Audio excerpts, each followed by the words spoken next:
விஜய்க்கு வர கூட்டம் காசு இப்போ எடப்பாடியார் கூட்டம் வந்து 250 ரூபா, பெண்களுக்கு 250, ஆண்களுக்கு 200, அது ரேட் ஃபிக்ஸடு.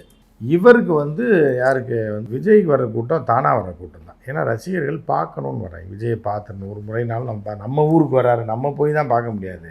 ஆனால் அவர் வீட்டு கேட்டு பெருசு, கதவு பெருசு, விஜய் பார்க்கவே முடியாது. எவனை எவ்வளோ பெரிய கொம்பனாக இருந்தாலும் வீட்டுக்கு வந்தால் பார்க்க முடியாது. ஏன்னா கேட்டுக்குள்ளேருந்தே கார் ஏறி பிளாக் போட்டோன்னா காருக்குள்ளே இருந்தாலும் பார்க்க முடியாது. ஆனால் நம்மகிட்ட வந்து எல்லாத்தையும் அவுத்து போட்டு சரி இது எல்லாத்தையும் திறந்து போட்டு காட்டுறாரு அப்படிங்கும்போது பார்க்க வருவாங்க. அதனால தான் அந்த பெய்டு ஊடகங்கள் தான் அதை திருச்சி குலுங்கியது, நாகப்பட்டினம் அது அதுக்கெல்லாம் பசங்க இப்போ இருக்காங்க 2K கிட்ஸ் டைட்டில் வைக்கிறதுக்கு, அதுக்கு தனி சம்பளம். அதுக்கு இப்போ ஆள் கிடைக்க மாட்டேங்குது. அலறிய திருச்சி, பதறிய மக்கள் அப்படின்வாங்க. அடுத்த சிஎம் விஜயா அப்படின்னு சொல்லி கொண்டாடும் மக்கள், கோடிக்கணக்கில், கோடினா அவங்களுக்கு என்னன்னு தெரியுமா, லட்சக்கணக்குன்னு வாங்கி. அது இருந்ததே 40,000 பேர். 40,000ன்றது எந்த அளவுன்னே கூட அவங்களுக்கு தெரியாது. நான் இது போடுவாங்க, நான் குலுங்கிய திருச்சி, கூடிய 10 லட்சம் பேர். 10 லட்சம் பேர்னா என்னன்னு தெரியுமா அவங்களுக்கு?